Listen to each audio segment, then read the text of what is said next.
Alors, comment créer son SaaS en seulement 6 étapes en tant que développeur? C'est ce que je vais vous montrer dans cette vidéo. Alors tout d'abord, ce ne sera pas sérieux de ma part de ne pas vous définir ce que c'est qu'un SaaS. Alors c'est juste un modèle de distribution de logiciels où les applications sont hébergées par un fournisseur et accessibles aux utilisateurs via Internet. En gros, pour être plus simple, c'est une application web qui résout un problème spécifique. Alors, je vais vous citer 2 exemples de SaaS. Nous avons par exemple Netflix qui vous fournit un large éventail de films, séries et documentaires que vous pouvez regarder, mais tout en payant. Vous voyez, vous allez payer un abonnement. Nous avons aussi GitHub qui est plus pour des développeurs qui vous permet de collaborer sur des projets de développement. Voilà. Et tout ça, c'est des SaaS. Donc, ce que je voudrais que vous compreniez à travers ces 2 exemples, c'est que un SaaS, c'est un produit déjà fini. Vous voyez, vos utilisateurs n'auront plus rien à faire. La seule chose qu'ils auront à faire, c'est d'utiliser votre produit qui existe déjà. Et bien évidemment, on crée un SaaS pour gagner de l'argent, voilà, à travers des abonnements, des paiements en une seule fois, etc. Alors maintenant, nous allons parler de la stratégie classique des gens pour créer des SaaS. Moi, je l'appelle le système classique. Tout d'abord, vous trouvez une idée. Voilà, une idée révolutionnaire comme vous voulez, qui vous tient à cœur. Ensuite, vous développez cette idée-là, vous créez une application web, mobile, comme vous voulez. Ensuite, vous faites le marketing de ce produit que vous avez développé, c'est-à-dire vous faites des publicités, Facebook Ads, Google Ads, etc. pour que les gens connaissent votre produit et vous faites des ventes derrière. Alors bien évidemment, ce système-là est très risqué pour vous qui n'avez pas énormément de ressources pour construire un SaaS. Premièrement, nous allons parler des inconvénients. Tout d'abord, pas de communauté potentiellement intéressée. Ça veut dire que votre idée, vous n'êtes pas sûr qu'il y a des gens derrière qui sont prêts à payer pour une solution que vous proposez.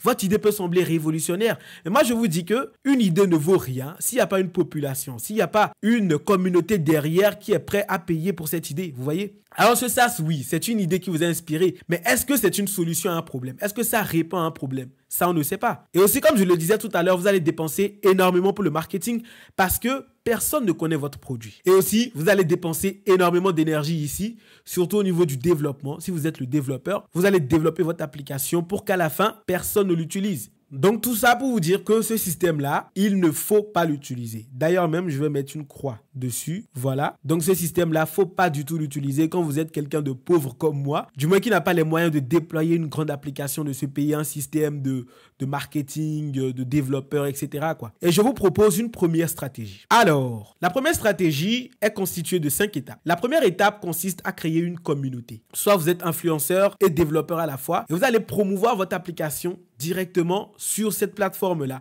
Alors, vous pouvez choisir une plateforme comme Facebook, YouTube, Instagram, etc. Faites comme vous voulez. Et vous allez remarquer que à aucun moment je n'ai parlé d'idées. Ici, je parle plutôt de problèmes. Dans votre communauté, vous allez essayer d'identifier un problème récurrent que la plupart des gens ont. Vous voyez? Et une fois que vous avez trouvé un problème, là, vous pouvez passer au développement de l'application. Et donc, qu'est-ce que ça vous garantit à cette étape-là? Ça vous garantit qu'il y a une communauté qui est potentiellement intéressée par votre solution, votre SaaS. Ça veut dire qu'une fois que l'application est développée, vous aurez facilement des gens qui vont payer. Voilà, on peut dire ça comme ça. Et donc, le marketing aussi, vous le faites. Et enfin, les ventes. Alors, je vais vous détailler plus les avantages de cette stratégie. Donc, bien évidemment, une communauté potentiellement intéressée. Et aussi, votre SaaS n'est pas qu'une idée. C'est aussi une solution à un problème. Et vous allez dépenser aussi moins voilà, dans le marketing. Et votre communauté connaît déjà votre produit. Alors, cette stratégie-là n'est pas assez puissante, je trouve. Car il est très compliqué de trouver des idées, de trouver des problèmes récurrents. Vous voyez, chez sa communauté, quoi, il faut vraiment faire énormément de vidéos ou des questionnaires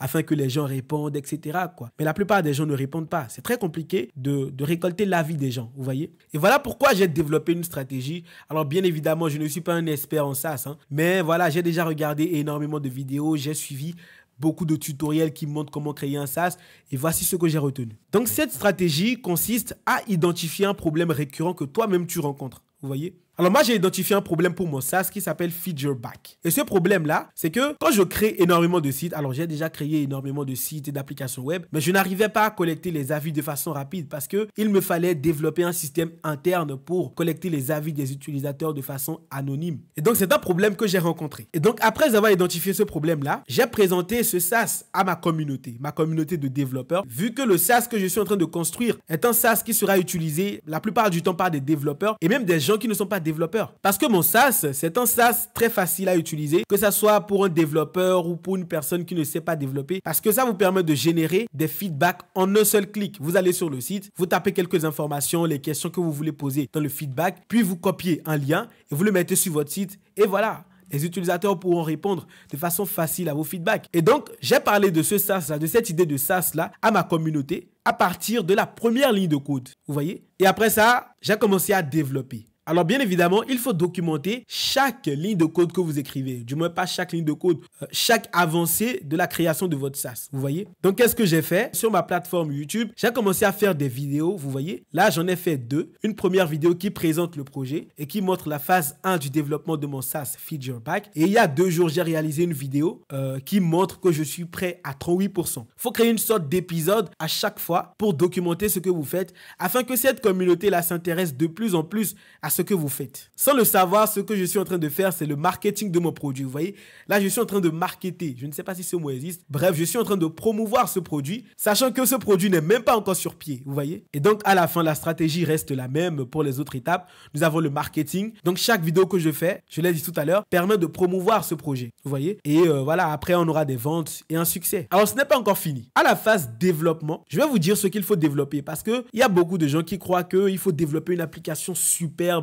une application sans faille, que tout soit beau, mignon, etc. Mais non, moi je vous propose de développer le MVP. C'est le Minimum Viable Product. Alors c'est une version initiale qui permet de tester votre concept et d'évaluer sa viabilité sans investir trop de ressources dans le développement. Vous voyez? Et donc, qu'est-ce que moi je vous propose? Je vous propose de développer de prime abord une seule fonctionnalité, la fonctionnalité principale de votre SaaS. Par exemple, moi, la fonctionnalité principale de mon SaaS, Feed Your Back, c'est de créer des feedbacks et de les intégrer directement sur le site de la personne qui les crée. Donc tout ce qui est dashboard pour visualiser les feedbacks, c'est après. Le but pour l'instant, c'est de créer les feedbacks et de faire de sorte que l'utilisateur puisse avoir un résumé des réponses de ses utilisateurs sur son site. Vous voyez? Donc tout ce qui est dashboard, tout ce qui est graphe super joli, on oublie pour l'instant. Alors, la dernière étape, c'est le feedback. Après avoir construit votre MVP ici, vous allez collecter l'avis de vos utilisateurs. En gros, ils vont vous dire si telle fonctionnalité est bonne, ce qu'il faut améliorer, ce qu'il faut ajouter, etc.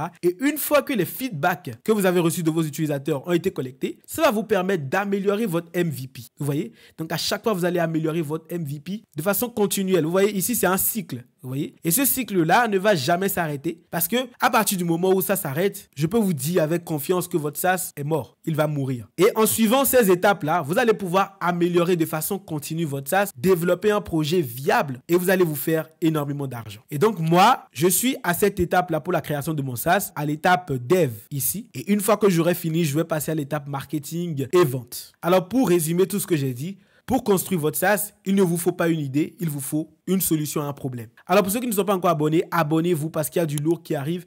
Ça va vous permettre de ne pas louper les prochaines vidéos qui vont venir et qui vont porter sur l'avancée de la construction de mon SaaS. Merci d'avoir suivi cette vidéo et je vous dis à la prochaine.